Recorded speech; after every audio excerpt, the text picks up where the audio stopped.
Olá, novamente, amigos e irmãos. Sou Carmen Henneman e todos são bem-vindos à parte 2 ou à segunda parte do tópico que estamos estudando por todos esses dias e está em base a esta pergunta. Poios eineiho gigantaisu, que em português seria quem é o teu gigante? Também se pode ler qual é o teu gigante. Somente observe que esse símbolo aqui ao final, o ponto e vírgula, neste caso não representa uma pausa, como representa na nossa língua, mas o ponto e vírgula em grego se refere a uma interrogação. Desta forma, aqui temos uma pergunta. Poios einaiho gigantaisu, quem ou qual é o teu gigante? Agora, veja bem, lembre-se que na semana passada nós tivemos apenas a parte 1 deste tópico que estamos comentando desde a introdução. Porém, hoje eu lhes trago a parte 2. E em todo esse contexto, em todo o contexto de discussão deste tema, a nossa pergunta principal é esta: será que existe algum gigante com o qual nós devemos realmente nos preocupar? Será que existe? Discutimos tudo isso na introdução e parte 1, assim que você já sabe a resposta. Sim, eu creio que há a temar de um gigante com o qual devemos nos preocupar. Então, vimos que em nossa parte 1, o nosso gigante pode ser uma situação, um trauma, inclusive relacionado com o nosso passado, uma pessoa, que pode ser inclusive alguém da nossa família, da nossa igreja, ou do contexto mais próximo a nós, e pode ser inclusive um espírito maligno ou um demônio. Ou seja, se você observa aqui, vamos desde uma situação, um momento, uma circunstância, depois passamos a pessoas físicas, pessoas humanas, e terminamos no âmbito espiritual. Em outras palavras, o nosso gigante pode ser circunstancial, pode ser humano ou pode ser um ser espiritual, desde que seja uma circunstância, uma pessoa ou um espírito imundo que nos traz angústia, tribulação, aflição e tenta atropelar nossa fé e eliminar nossa vida viva com Cristo. Bom, se isto ocorre, então temos diante de nós um gigante. Também vimos na parte 1 algumas estratégias de combate. E aqui com vocês vimos algumas estratégias contra situações. Vimos outras contra, humanamente falando, reações contra nós. E também contra o que é espiritual, contra o que não podemos ver a olho nu, mas que podemos saber porque o Senhor nos ajuda a discernir. Então, entre as estratégias, entre elas, mencionei uma que é considerada biblicamente a mais eficaz, que é a oração. E vimos, inclusive, aquela receita especial que Deus nos deu naquele texto que eu lhes mencionei semana passada. O texto diz assim: quando tu tiveres um problema, uma crise, uma necessidade, uma angústia muito grande, não anda por aí fofocando de um lado para o outro, buscando ajuda ou conselho de um e de outro, porque ninguém pode ajudar como Deus. Ou então algumas pessoas, isso aqui abrindo parênteses, quando tem um problema, correm para o Facebook e contam tudo para meio mundo, como se ali fossem encontrar alguma solução. A Bíblia diz assim: quando tu tiveres um problema, não faça isto, ao contrário, entra no teu quarto, fecha a tua porta e fala com o teu Deus em secreto. Ou seja, somente tu e ele, sem que ninguém mais interfira. E então, o teu Deus que te ouve em secreto te responderá.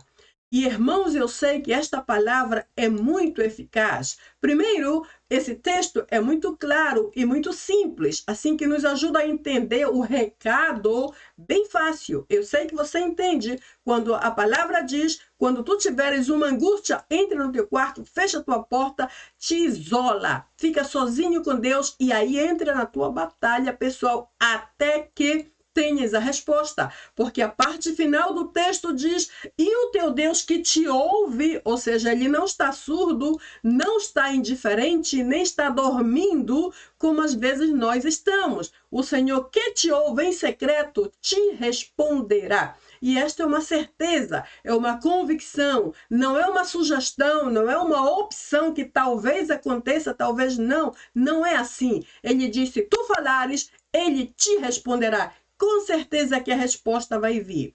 Então, por todos esses fatores, pela palavra de Deus ser clara e simples, por ser eficaz, por ser verdadeira e por trazer resultados excelentes, a oração é a melhor receita para enfrentar os nossos gigantes. Por isso eu coloquei aqui: a oração é o que nos dá, ou o que nos traz um melhor resultado. Eu sei que, assim como eu, você já tentou outras estratégias, porém, no final de tudo, podemos comparar a opção que aquela pessoa mencionou, aquele conselho que aquele livro nos deu, que aquele líder nos mencionou, que aquela pessoa nos sugeriu. Se compararmos tudo isso com o resultado da oração que temos aqui, veremos que, sem dúvida, o resultado da oração foi muito melhor e muito maior, muito mais impactante e até mesmo eterno. Foi um resultado que vai durar para sempre, porque a Bíblia diz que a oração do justo pode mais, pode muito, pode com muita abundância, com muita eficácia, com muita potência, porque está feita no nome do Senhor dos Exércitos. Por isso, para vencer os nossos gigantes circunstanciais, humanos ou espirituais, a melhor estratégia é a oração. Vimos também que a Bíblia menciona pessoas que também enfrentaram gigantes. Assim que eu mencionei aqui, foi assim com o povo de Deus mostrado na Bíblia. Ou seja, desde o Antigo Testamento até o final do Novo, vimos exemplos. Pessoas que enfrentaram gigantes e venceram. Outras, lamentavelmente, não. Elas caíram e até morreram, porque talvez não se deixaram guiar pelo Espírito de Deus. Ademais, lembre bem, quando nós oramos, o Senhor nos dá autoridade para levantar-nos contra os nossos gigantes e ordenar que eles retrocedam, que eles parem, que eles saiam, que retornem para seu lugar de trevas e de escuridão e não permaneçam mais no nosso caminho, nem na nossa casa e nem na nossa vida, porque eles não são bem-vindos. Junto com a autoridade também, quando oramos realmente no nome do Senhor, Ele nos dá discernimento para entender qual é o verdadeiro gigante que está por trás daquela situação. Qual é o verdadeiro gigante que está por trás daquela pessoa. Por isso, o resultado é melhor. Então, a Bíblia menciona líderes que também enfrentaram gigantes semelhantes. E vamos ver como foi que eles venceram. Como mencionei, alguns venceram, alguns não. Porém, todos servem de exemplos para que nós não repitamos os erros dos que passaram por ali, passaram por aquela mesma situação, mas imitemos, se possível, a boa atitude dos que buscaram a solução correta, por exemplo, através da oração. Então, entre esses que a Bíblia menciona, temos, por exemplo, Davi no Antigo Testamento, no Salmo 118, e Paulo no Novo Testamento, em Romanos 7. Ambos passaram por grandes aflições, por sentimentos de culpa, de desmoralização, de frustração pessoal com eles próprios, porque muitas vezes ambos se encontraram frente à sua própria natureza pecaminosa, uma vez que não eram perfeitos, não eram anjos, não eram santos, perfeitamente santos, eram homens comuns como nós, assim que estavam sujeitos a cair, a falhar e a cometer erros, mas também estavam conscientes que sobre eles está um Deus Todo-Poderoso, o mesmo que está conosco hoje, e pôde, naquela época, ajudá-los. Assim que, se você esqueceu esta informação, por favor, volte à parte 1 deste mesmo vídeo para recordar as estratégias que ambos usaram e como venceram. A partir daqui, vamos ver 3 coisas importantes. Primeiro, os nossos gigantes não são maiores que o nosso Deus, nunca serão. Em segundo, porque eles não são maiores que o nosso Deus, eles não podem superar a nossa fé, não podem esmagar a nossa fé, não podem destruir a nossa fé, não podem suplantar a nossa fé por nenhuma maneira, nenhuma forma, Por quê? Porque nossa fé está baseada aqui no nosso poderoso Deus. E por isso a Bíblia diz que aquele que confia no Senhor é como o Monte de Sião. O Monte de Sião era tão firme que não havia furacão, nem terremoto, nem absolutamente nada que o movesse. Ele estava firme para sempre e está ali bem plantado. Como o Monte de Sião somos nós, quando confiamos no Senhor. E a terceira coisa é o que Deus nos declara aqui através do apóstolo Paulo em Romanos 8:37. Paulo, muito sabiamente, nos deu o que o Senhor mostrava a ele sobre nós já nessa época. Ele disse: olhem, quando vocês tiverem aflições e enfrentarem os gigantes, não se preocupem, porque vocês já são muito mais que vencedores em Cristo Jesus. Agora veja que nesse texto, Paulo não está falando do futuro. Ele não disse vocês serão vencedores. Não foi assim. Ele tampouco se referiu ao passado. Ele não disse vocês foram vencedores. Bem, é uma pena que agora já não são, porque é passado, vocês foram. A mensagem não diz assim. O texto usa o tempo presente, diz: não se preocupem, porque vocês, nesse tempo presente, já são muito mais que vencedores. Irmãos, eu sei que você é como eu, você crê na palavra e se agarra a ela nos momentos de maior aflição. Portanto, se é assim, não se preocupe, você somente se para frente a esse gigante, diz: olha que gigante, tu te atreves a meter-te comigo? É que tu não conheces o Deus a quem sirvo. Assim como o gigante Golias não conhecia quem estava em Davi, aquele Davi pequeno, todo magrinho, todo mirrado ali, e inclusive fez com que Golias risse, gargalhasse, zombasse e amaldiçoasse tudo que ele fez antes de enfrentar Davi. Ele não conhecia quem estava com o pequeno e magrinho Davi. Esse gigante não sabe quem está conosco, por isso eu também preciso aprender isso na minha vida diária. Quando o meu gigante aparecer, se olha aqui, vai parando aí, porque eu não estou só, hein? Nem te mete, porque tu vai cair morto. Vamos ameaçar o nosso gigante em nome de Jesus e colocar para correr. Bem, vimos então, na introdução e na semana passada, na parte 1, que o nosso tópico é sobre o gigante. Porém, eu mencionei que eu vou usar esse tópico, esse tema, para comparar com este homem chamado Golias, porque ele foi chamado de uma pessoa de grande estatura ou de gigante. Vamos ver o que havia nele. Será que realmente ele foi um gigante? Veremos então. Então, vemos que esse tópico foi dividido em 3 partes. Na primeira parte, que foi na semana passada, analisamos e vimos o que significa o seu nome e que relação teve com o seu caráter. Vimos também na segunda divisão da parte 1, sua profissão, o que ele fez, como se ocupou, como fez, com o que fez, contra quem fez. E na terceira parte, analisamos alguns aspectos pessoais do seu caráter. Como é que ele foi? Aí vimos que ele foi um cruel, um sanguinário, um violento. Por que será? Se você esqueceu a informação, por favor, volte na parte 1. Hoje, na parte 2, vamos ver algo sobre a origem do gigante Golias. De onde ele veio? Qual é a sua origem? Por que entramos na origem da pessoa? Porque é certo que, às vezes, o comportamento de alguém depende do seu contexto de vida, do seu contexto cultural, do seu contexto histórico. Às vezes, dependendo do que vivemos em determinado tempo da nossa vida, determinada etapa, é o que refletimos hoje. Então, somos praticamente o resultado do que vivemos antes. Por isso, vamos à origem de Golias, para ver se entendemos um pouco as suas reações, as suas atitudes tão violentas.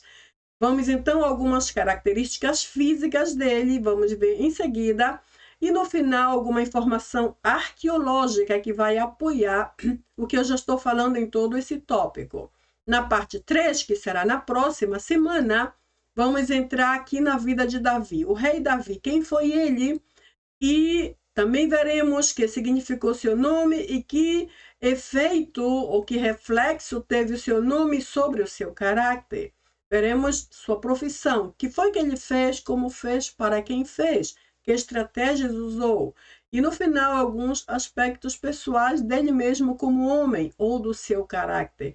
Como era Davi e por que ele agradou tanto a Deus. Hoje estabeleceremos a nossa atenção aqui nessa parte 2. E apesar de que parece somente 3 pontinhos, esta parte 2 é bastante abundante. Por isso, eu não vou mais poder repetir nada sobre a parte 1, porque há muita coisa para ver. E na parte 2 de hoje, veremos um pouco sobre datas, sobre lugares, ou seja, geografia, história, medidas, enfim, isso tudo vai tomar um pouco de tempo. Então, concentremos aqui na parte 2. Começando então, entramos no que seria a origem do gigante Golias. Como sabemos, ele nasceu na cidade de Gate. Gate foi uma das maiores metrópoles ou maiores cidades da Filisteia. Por isso ele foi chamado de Filisteu, porque nasceu na Filisteia. E a Filisteia era uma região contígua a Israel, ou adjacente a Israel, que hoje, nessa atualidade, faz parte da faixa de Gaza. Ali, aquele lugar de onde tem vindo aqueles ataques de terror nesse último tempo, como já sabemos. Bem, Golias veio desta região da Filisteia e por isso foi chamado de Filisteu. Ele nasceu no ano 1200 a.C. e, como já expliquei, foi chamado, definido e denominado ou identificado como Filisteu. Por ser um filisteu, todos sabiam que ele veio da Filisteia, daquela faixa de Gaza onde tais e tais coisas ocorriam. Também vemos que Golias morreu no ano 1000 a.C., diferença de 200 anos, certo? E ele morreu na planície de Elá, também conhecido como Carvalho de Elá, depende da tradução que você use, planície de Elá ou Carvalho de Elá. E ele morreu sob o método ou sistema de decapitação. Ou seja, ele foi decapitado por Davi aqui nessa região, quando ele confrontou a Davi com os insultos com que confrontou e que vamos ver no próximo slide. Vemos que toda essa situação ocorreu porque esse homem, Golias, decidiu, desde muito antes, ofender a Deus e a seu povo. Então, ele se dedicava, se esmerava em insultar, ofender, desrespeitar, humilhar, ameaçar e até amaldiçoar o povo de Deus. E ele fez isso por um longo tempo, até que um dia Davi se cansou, ou melhor, eu vou dizer, Deus se cansou de tanto desrespeito e usou a Davi, que perguntou isto aqui: quem é esse incircunciso filisteu para afrontar os exércitos do Deus vivo? Quem é este Golias? Imagine, vamos agora mesmo falar da altura de Golias, com a diferença para Davi. Golias era um imenso, quase um imenso monstro, vamos dizer assim, falando de tamanho. E Davi disse: quem é esse? Como se Golias fosse uma coisa pequena. Ele era um imenso diante de Davi. E Davi disse: quem é essa? Quem é essa coisa aí? Incircunciso filisteu.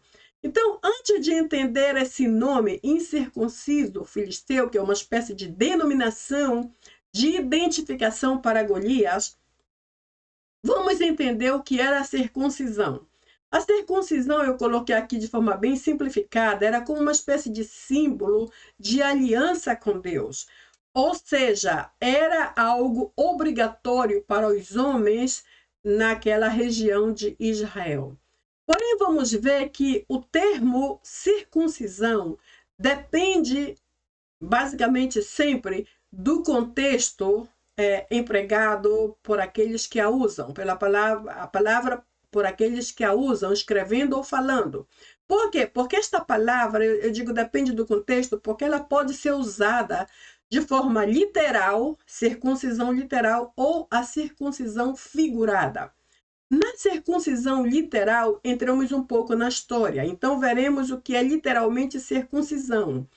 Isto se referia àquela espécie de ritual de circuncisão pelo qual os homens tinham que passar, e consistia em cortar a pele do prepúcio do órgão masculino, e esta marca cortada, esse pedaço, ficava ali como uma marca para sempre no homem, porque isso não voltava a crescer. Então, era uma marca permanente, algo que ficava para sempre.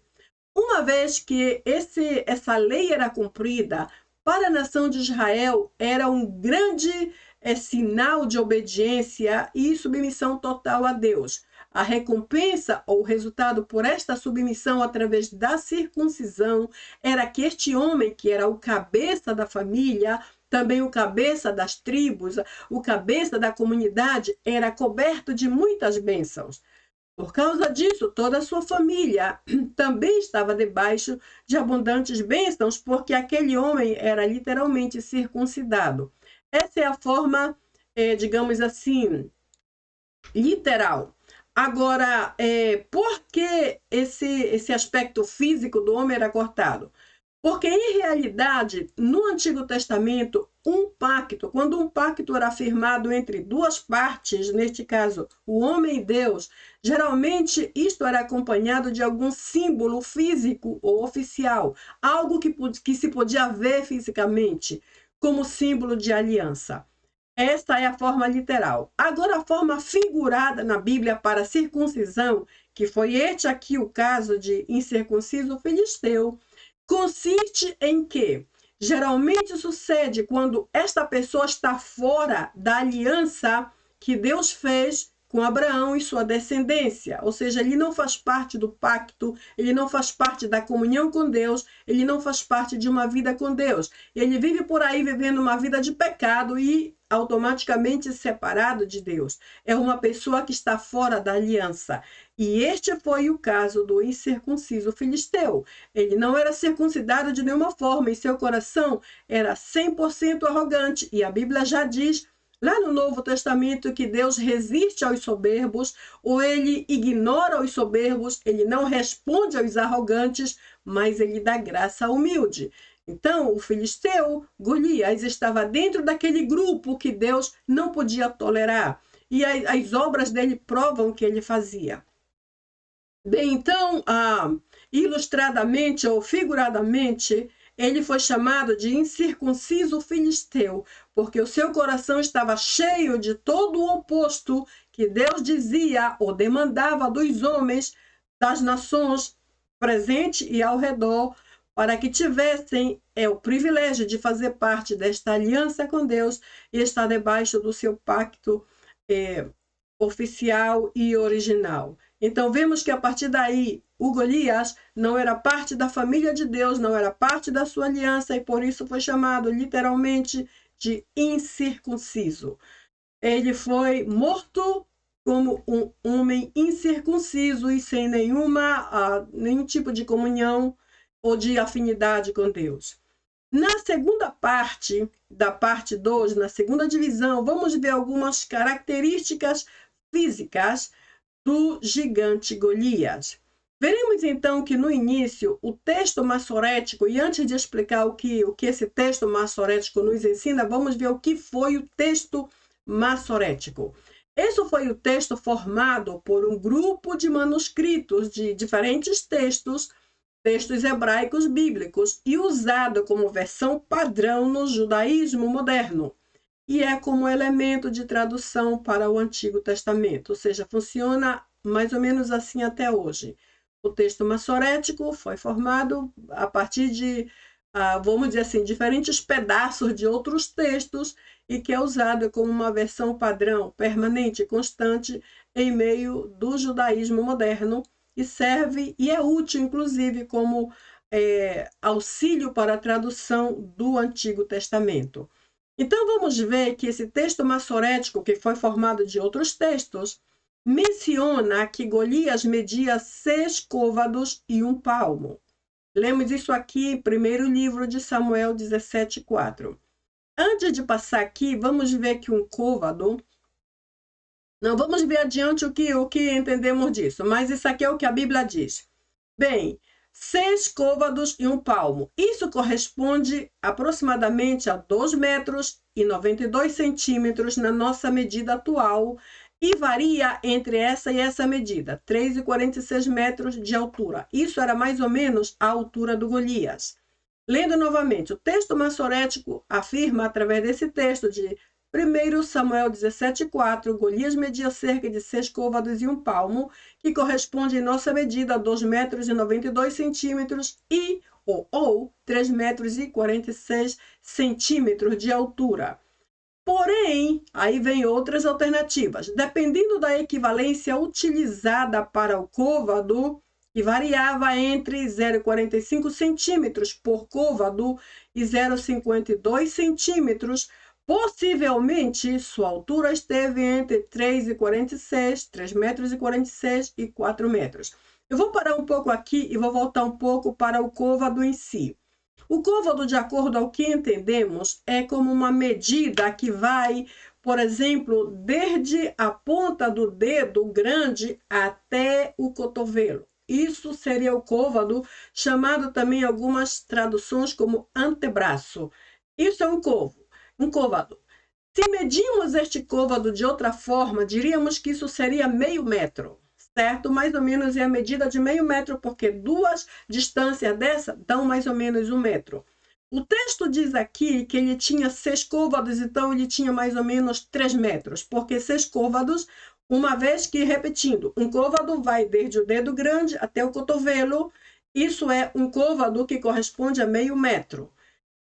Ok, então aqui diz 6 côvados, neste caso ele tinha 3 metros, que é a medida que vimos aqui. Por que esse 46 centímetros? Porque corresponde ao palmo que temos aqui na frente. O palmo, neste caso, é a metade de um côvado. Vamos ver isso adiante, mas estou adiantando porque tem muitos números adiante. Ok, então, meio metro por cada côvado, que vai desde o dedo grande, aqui desde a ponta até o cotovelo, meio metro. Aqui ele tinha 6 côvados, então corresponde a 3 metros na nossa medida, mais 1 palmo, que seria a metade de um côvado, que seria esta fração de 46 a 50 centímetros. Então, de acordo a essa informação, aqui a altura do Golias variava entre 2 metros e 92 a 3,46. Agora, dependendo da equivalência utilizada para o côvado. Por quê? Porque existiam diferentes côvados, cada região, cada povo, cada nação, cada divisão territorial usava um côvado diferente. Por isso, há aqui uma variação. O côvado podia ser medido em 0,45 centímetros ou 0,52 e até mais, como vamos ver adiante. Por causa disso, existe uma variação. Alguns dizem que Golias media só 2,90 metros e outros dizem não, ele media 3,40 e outros dizem até media 4 metros. Vamos ver então o que vamos entender a partir daqui. Possivelmente por causa desta diferença de côvados, sua altura esteve variando entre 3 metros e 46 centímetros a 4 metros de altura. Agora vejamos o que é o côvado. O côvado vem do hebraico amat e do grego pikis. Vem do hebraico amat e do grego pikis. E os dois juntos significam côvado.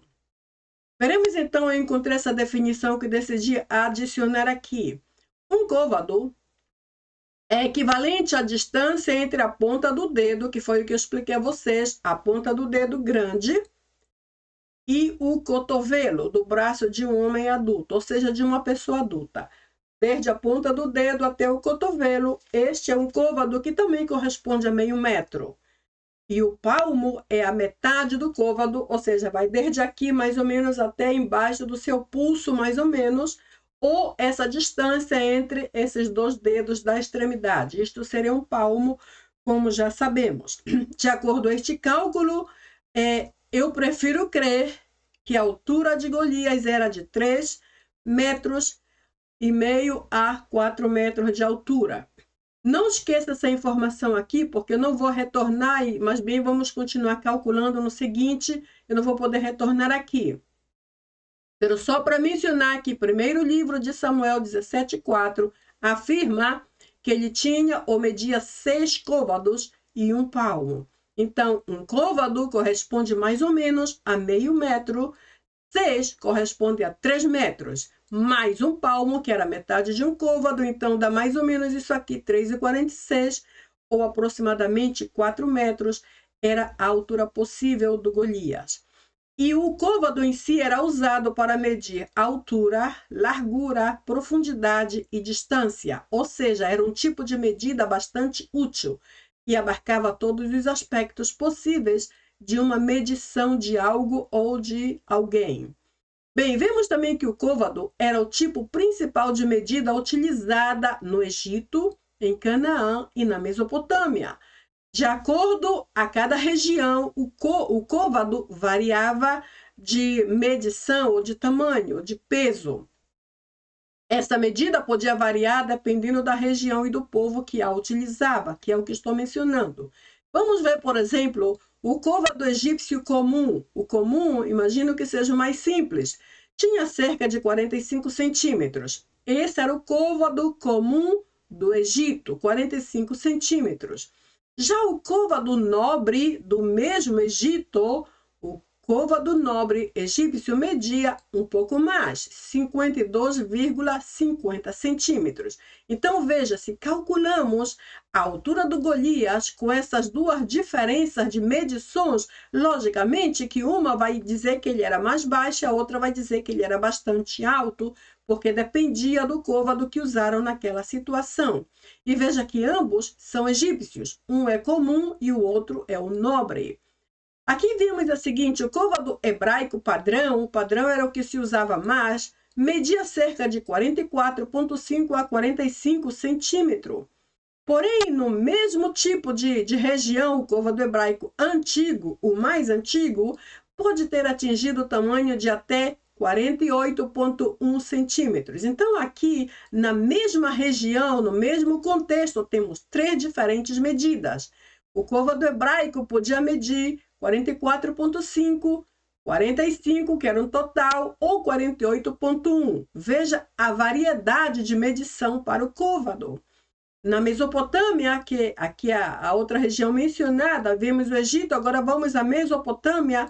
O côvado nobre equivalia a 49,5 e 50,3. Ou seja, na Mesopotâmia havia dois tipos de medições para o côvado.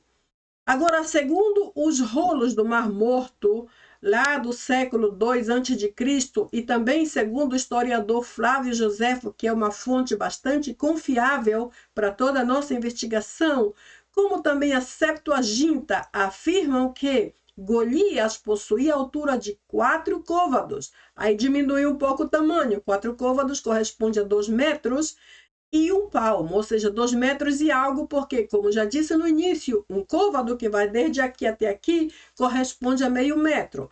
Então, 4 côvados são 2 metros mais um palmo, dá mais ou menos isto aqui que vemos, que vai entre 2 metros e 25 centímetros a 2 metros e 34, por causa dessa medição. Cada côvado meio metro, então 4 côvados, 2 metros, mais um palmo, que dá esta fração de 25 a 34, dependendo do côvado que se está usando. No final, algumas informações extras, porque temos muitas alternativas e teorias, dizem que ele tinha 4 metros de altura. E isto é o que eu creio. Eu creio que Golias variava mais ou menos entre 3 metros e 60 e algo a 4 metros de altura, somente por causa do que o texto bíblico menciona lá em 1 Samuel 17,4. Eu digo primeiro porque é um livro, certo? No Antigo Testamento não há epístolas, são livros. Então, o primeiro livro de Samuel 17,4 diz que ele tinha 6 côvados. E cada côvado corresponde a meio metro, então 3 metros. Daí, mais um côvado, que eram 6 côvados e um palmo. Então, 3 metros e um palmo, que correspondia mais ou menos a 40, 46 centímetros a mais. Então, variava entre 3 metros e algo a 4 metros. Eu creio nisto aqui, eu creio que o Golias foi muito mais alto que 2 metros. Eu não sei como ele caminhava, não tenho ideia, porque se hoje uma pessoa chega ao máximo, por exemplo, a 2,46 metros, já é demasiado alto, tem problema nas pernas, nos joelhos, na cintura, na coluna, nos pés, não consegue firmar. Eu não imagino como era Golias com 4 metros. E vamos ver outros aqui que tinham 5 metros de altura, que eram mais altos do que Golias. Como será que eles caminhavam? Vai ver que naquela época as pessoas não ficavam enfermas muito rápido. Mas aqui eu trago apenas uma noção da variedade e da diferença de côvados de uma região a outra. E às vezes na mesma região, como o Egito, tinha 2 diferentes medidas. Ou aqui o côvado hebraico, que tinha 3 diferentes medidas de côvado, ou na Mesopotâmia com 2. Enfim, era uma variedade imensa de côvados. Veremos então que a altura de Golias, a primeira coisa que eu observo em toda essa análise é que Golias na Bíblia não foi apresentado como um gigante. Isso pode chocar muitos agora, né? Porque me chocou um pouco quando eu disse, mas como ele não é gigante? Não, ele não foi apresentado como um gigante. Vamos entender por quê. Então vamos ver, ele foi apresentado como um homem de grande estatura. Os textos originais mais antigos não usam a palavra gigante. Algumas versões mais recentes, de alguns anos para cá, não sei por qual motivo, talvez a compreensão do local, da comunidade que traduziu, transferiu esta expressão homem de grande estatura para um homem gigante, quando na verdade as duas coisas não são mesmo. O gigante é um gigante mesmo, de grande estatura pode ser qualquer um de nós com uma estatura um pouco mais elevada. Então, o caso é que, biblicamente, nos textos originais mais antigos, Golias não foi apresentado como um gigante, e sim como um homem de grande estatura. Apesar de que os filisteus também eram chamados de gigantes, ou seja, Golias era um filisteu, ele veio da Filisteia e era igual a qualquer outro filisteu gigante. Então, entre eles, haviam filisteus que não eram Golias, que eram chamados de gigantes. Porém, Golias não foi chamado assim. Ele foi apresentado biblicamente como homem de grande estatura. Como podemos ler aqui em 2 Samuel, alguns filisteus identificados como gigantes. Agora, isto ocorreu por quê? Por que esta confusão? Veremos então. Os anaquins, homens de grande estatura, veja bem, de grande estatura, que formavam exércitos de guerras, também eram chamados de gigantes. Ou seja, os anaquins, quem foram os anaquins? Veremos primeiro.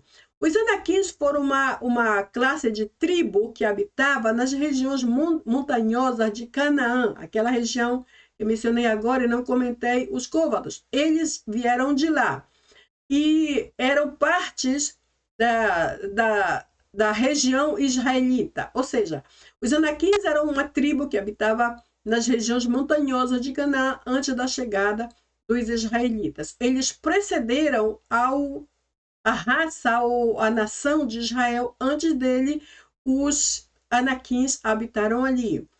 E também eles são chamados na Bíblia de filhos de Anak, por isso são anaquins. Daí vem o nome, certo? Filhos de Anak, que descrevem como filhos de Anak ou descendentes de Anak. Agora, o que ocorria aqui? Esses anaquins, que eram homens grandes, imagino que entre eles não haviam anãos, não haviam pessoas baixinhas, eles eram geralmente chamados de homens de grande estatura, mas também eram identificados como gigantes, dependendo da diferença de altura entre eles. Por causa desta confusão aqui, por causa de que esta raça eram chamados de homens de grande estatura e também de gigantes, ocorreu alguém pensar que com os filisteus também se dava igual, porque entre os filisteus haviam os gigantes e haviam os de grande estatura. Então, imagino que alguém por aí pensou que as duas coisas podiam funcionar no mesmo nível. Então, se parte dos filisteus eram gigantes, por que não dizer que todos eram gigantes, incluindo Golias, já que todos eram de estaturas superiores aos da nossa atualidade, por exemplo? Vimos também A Bíblia fala em gigantes, que são os filhos de Anak, é o que mencionei aqui, os Anaquins, e Nefilins, que são outra raça de gigantes, e esses chegavam, inclusive, a 5 metros de altura. Agora, quem foram esses Nefilins? Não trouxe muita informação sobre eles, porém eu sei que eles eram gigantes bastante violentos e muito poderosos por sua própria violência, por seu próprio poder de governo. E eles viveram nos tempos bíblicos do Antigo Testamento, certamente. Nasceram da união, isso é uma espécie de... Eu considero, digamos, uma espécie de fábula. Vou chamar assim, não sei se é a palavra apropriada, mas é uma história dentro de outra história. Porque há um texto bíblico que diz, por exemplo, os filhos do verdadeiro Deus perceberam que as filhas dos homens eram bonitas. Isso está em Gênesis 6, versículo 2. Por que isso se deu? Porque há uma lenda, uma história que está dentro da história bíblica e que diz que os nefilins nasceram da união de anjos maus com as mulheres nos dias de Noé. E por isso a Bíblia diz isso, que os filhos do verdadeiro Deus perceberam as filhas dos homens e que elas eram bonitas, em Gênesis 6:2. Esta parte a gente não entende muito bem até que a gente vai à história bíblica. Porém, como não temos tempo para essa outra parte, senão vamos escapar do nosso tema, que é o gigante, eu quero apenas mencionar aqui que os gigantes mais altos daquela época eram os filhos de Anak e os Nefilins, que chegavam a 5 metros de altura, muito mais alto do que eu penso que o Golias foi. Os judeus sabiam muito bem distinguir os antigos gigantes de estatura provavelmente maiores. Então, os judeus em si não se confundiam em chamar um gigante de apenas grande estatura ou vice-versa, porque eles sabiam bem diferenciar uma e outra. Eu ponho a culpa desta confusão naqueles que fizeram as traduções dos escritos originais desde de certo tempo para cá, desde certo milênio para a nossa época. Então houve uma confusão, porque em si o Golias não foi identificado como gigante inicialmente. Bem, segundo a arqueologia, Golias é a única pessoa cuja altura precisa é registrada na Bíblia. E quando eu digo aqui a altura precisa, não estou mencionando essas teorias que essa gente menciona com toda esta variedade de côvados e suas medições, mas estou me referindo àquele texto de 1 Samuel 17:4, que diz: Golias media 6 côvados e 1 palmo. Ou seja, é um texto bíblico. Está registrado na Bíblia. Por isso, a arqueologia diz que não há outra pessoa com uma medição precisa, como essa referente a Davi, em 1 Samuel, referente a Golias, em 1 Samuel 17:4. Então, não é possível afirmar com exatidão essa altura em metros. Por quê? Por causa da variedade de côvados que estamos nesse momento conhecendo. Por causa da dificuldade em saber qual tipo de côvado o escritor bíblico utilizou quando falou da altura de Golias. Ou seja, o autor do livro de Samuel, especialmente essa parte 17:4, quando afirmou que Golias tinha 6 côvados e 1 palmo, então há uma dificuldade, porque não se sabe qual foi a medição ou o tipo de côvado usado para que se chegasse a essa conclusão. E devido a essas diferenças de cópia de texto hebraico, isso também acarreta uma certa dificuldade de chegar a uma conclusão final. Bem, então a gente vê aqui que por causa da diferença de côvados, e também não sabemos exatamente qual foi o texto em que se fundamentou essa informação. Então, como afirma essa paráfrase aqui, não há forma, não é possível afirmar com exatidão quantos metros tinha o gigante Golias. Depois de ler tanta coisa e investigar, eu creio que Golias estava entre 3,50 a 4 metros de altura, é a minha conclusão pessoal. Bem, Quanto ao seu peso, considerando sua altura, porque uma pessoa que vai a quase 4 metros devia ser bastante pesado, Golias devia ter um peso proporcional. Logicamente, se ele tinha quase 4 metros, ele não podia pesar só 50 quilos, nem 80, nem tampouco 100, porque ele era uma pessoa demasiado alta, todos os membros do corpo muito mais largos, muito mais longos, muito mais pesados. Além de sua forma física, por ser um guerreiro e um guerreiro constante, em plena atividade, ele era grande, era muito forte e também era muito pesado, capaz de levar em suas batalhas toda a sua armadura de uma só vez.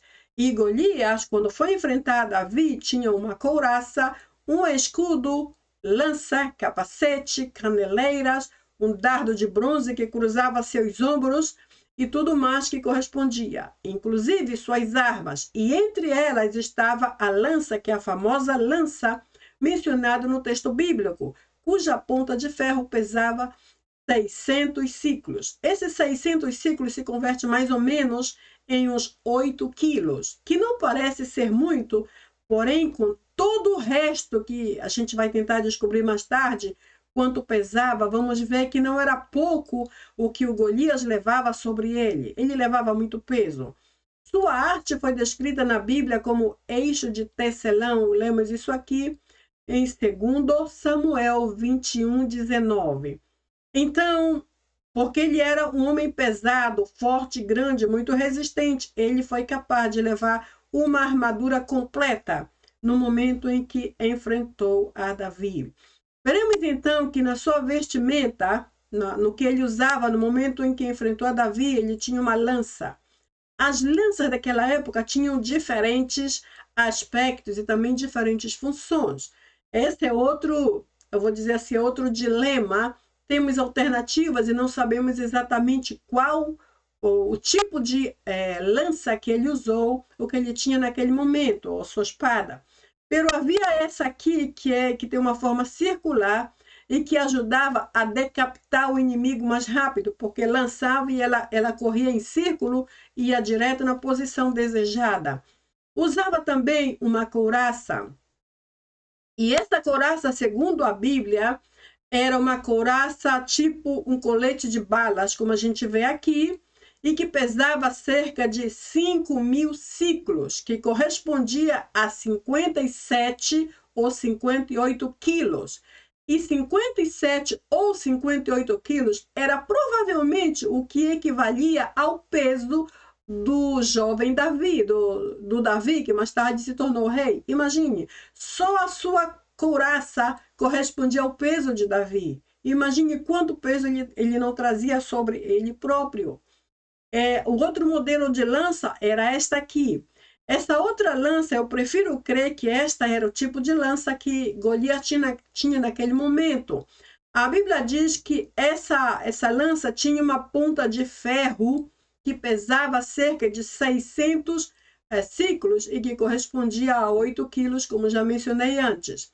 Apesar da diferença de modelos, ambas eram extremamente pesadas, porque aqui eu tenho uma foto pequena, porém essas armas, imagino que eram bem longas, grandes e muitíssimo pesadas, porque eram de bronze, eram de ferro, eram de material pesado.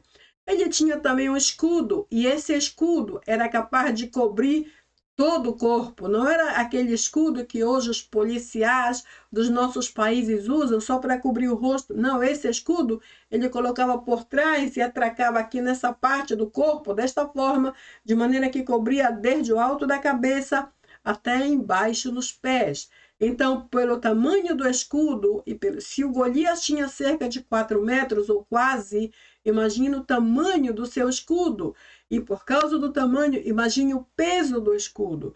Então, ele, por ser um homem muito grande, muito forte, muito resistente, com certeza, foi capaz de carregar uma armadura completa, sem contar as caneleiras, que é o que ia desde mais ou menos a altura do joelho até um pouco antes dos pés, para poder proteger esse osso duro que temos na frente e que dói muito quando é assim afetado ou golpeado, certo? Então já sabemos como funciona, como o nosso corpo reage para ele, que era uma pessoa muito mais pesada, e uma vez que afetado, imagino que doía o dobro do que nós podemos sentir pelo seu próprio tamanho, pela força, pela resistência.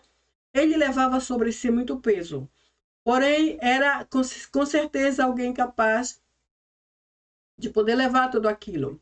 As estratégias de ataque, vamos ver, todo aquele ataque de Golias, ou do filisteu, contra o povo de Deus, começou com perseguição, ameaça, insultos, desafio e até mesmo terror. E em meio de tudo isso, Golias amaldiçoava ou tentava ou tratava de amaldiçoar o povo de Deus.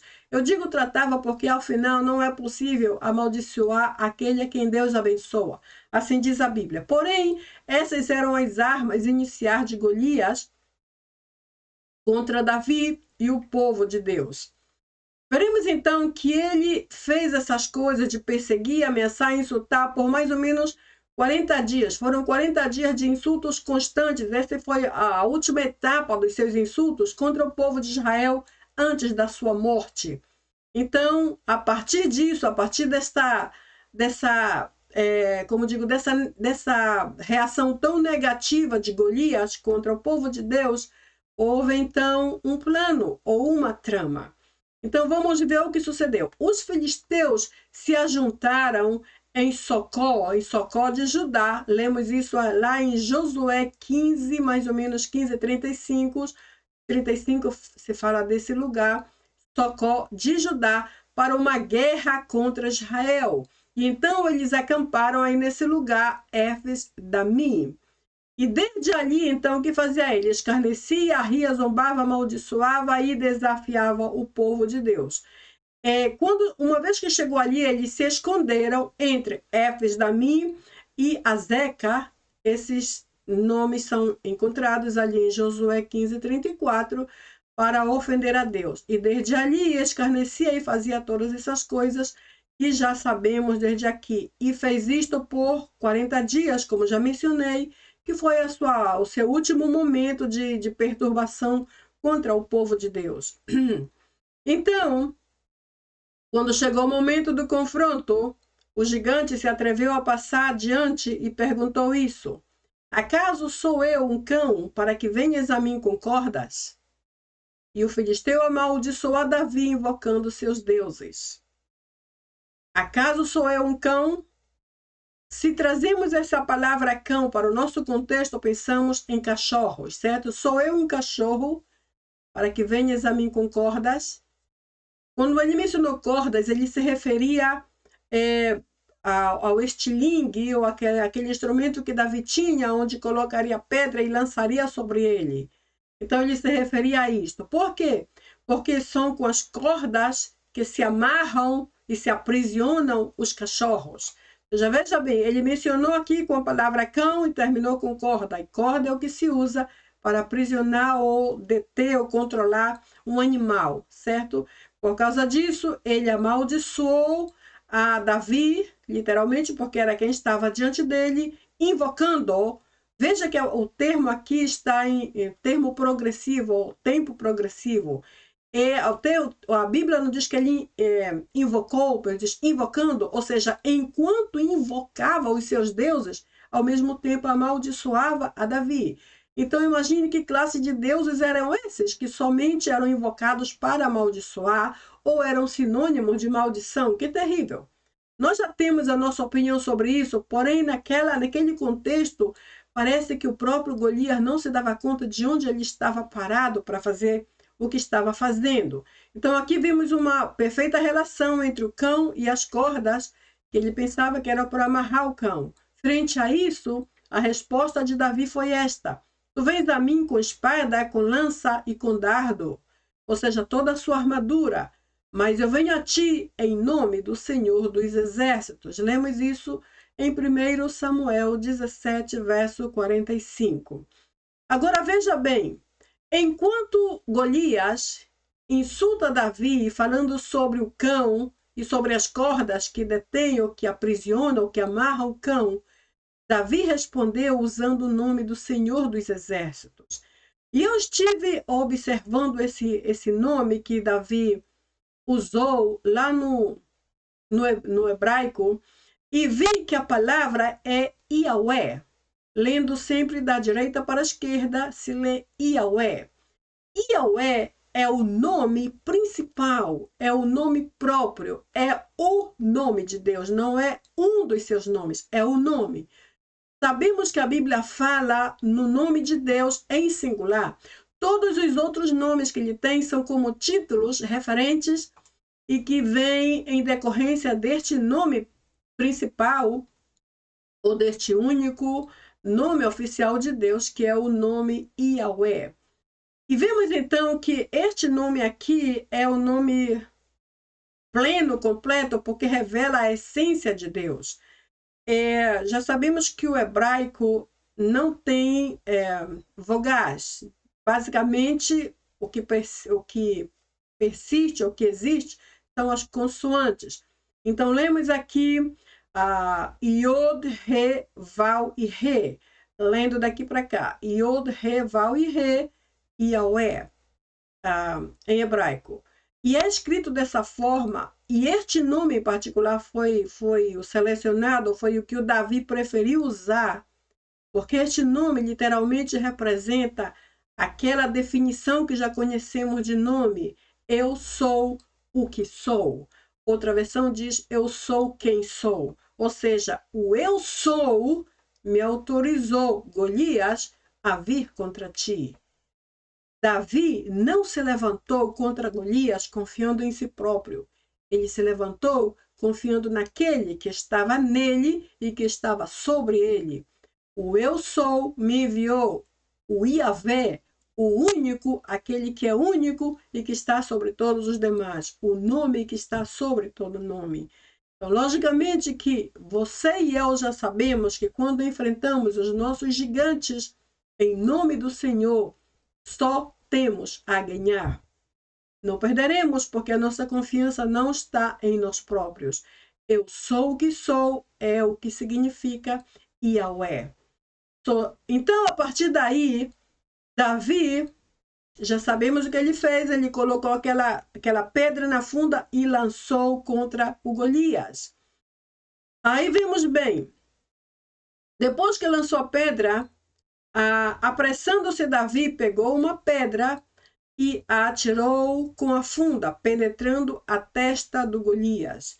Eu estava observando aqui por que essa pedra foi direto na testa, por que não foi em outra parte do corpo de Golias.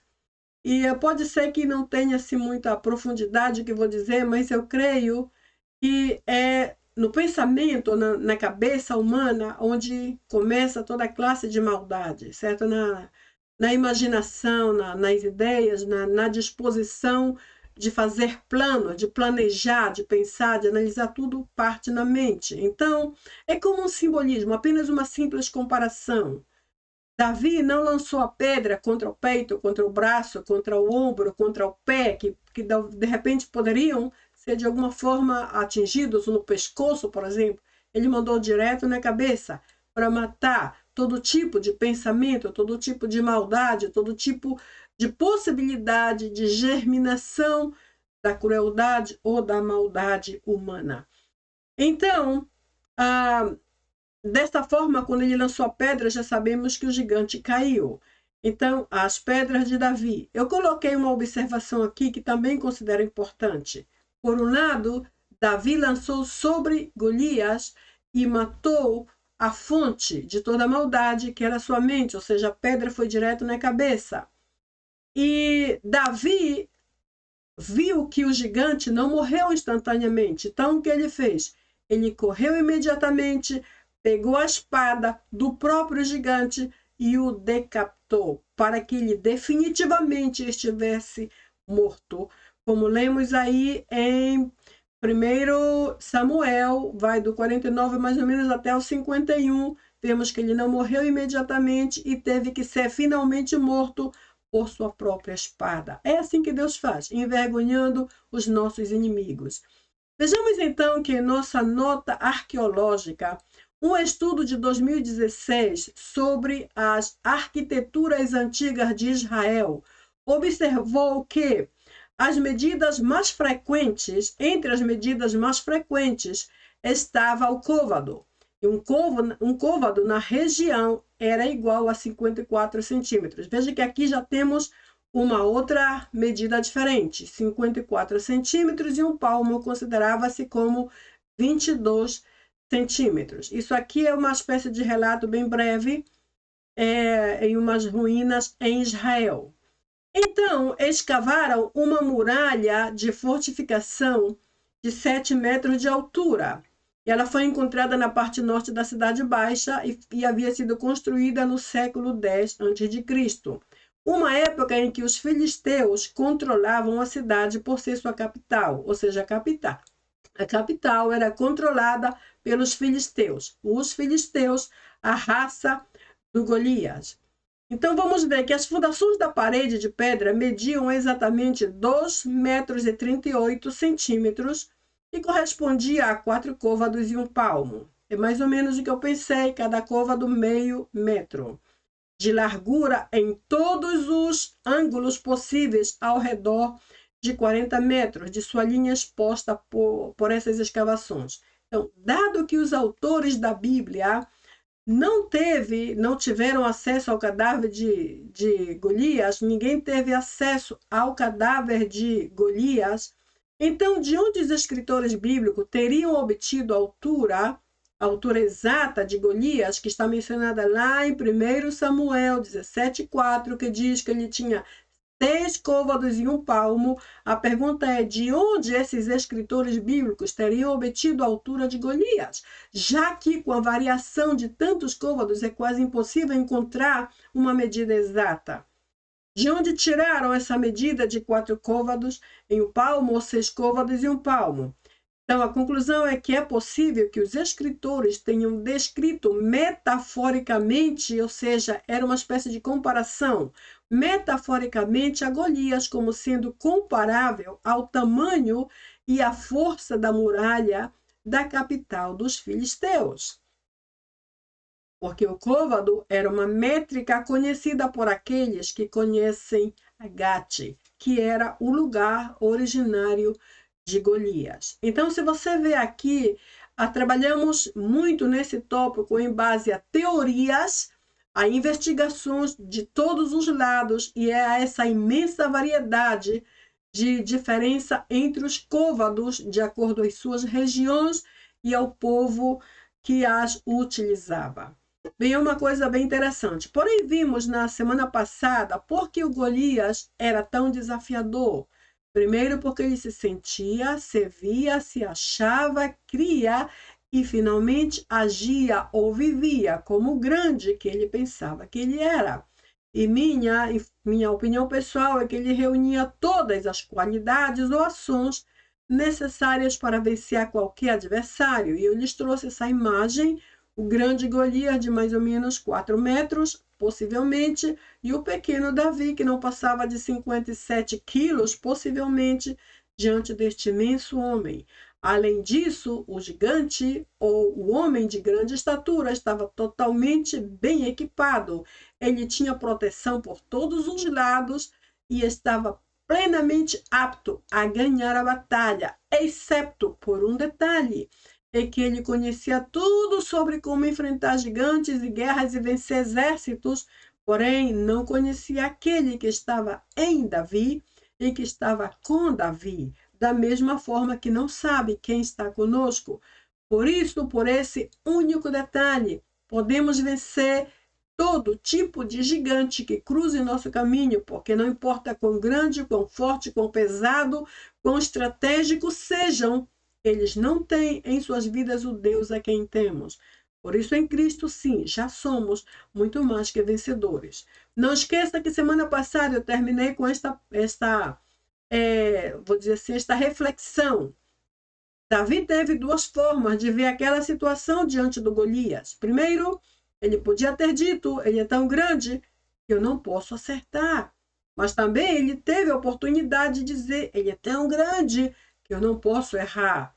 Porque, como ele é tão grande, está tão visível, tão claro diante de mim, que eu posso ir direto aonde devo ir com a minha arma. Então, a minha pergunta final foi esta: qual das duas opções você prefere? Davi preferiu a segunda. Ele é tão grande, tão forte, tão alto, tão visível, que eu sim posso contra ele. E não estremeceu diante da possibilidade de que ele não podia. Então, que a segunda alternativa seja também a nossa, para que sejamos verdadeiramente mais que vencedores em Cristo Jesus. Bem, como disse na vez passada, eu vou continuar orando para que Deus nos ajude e nos dê coragem necessária para identificar, enfrentar e derrotar a todos os gigantes que nos ameaçam de alguma forma nesse tempo. Amém? Te vejo então na próxima semana com a parte 3 do nosso tópico sobre quem é o teu gigante. Que Deus te abençoe. Bye, bye.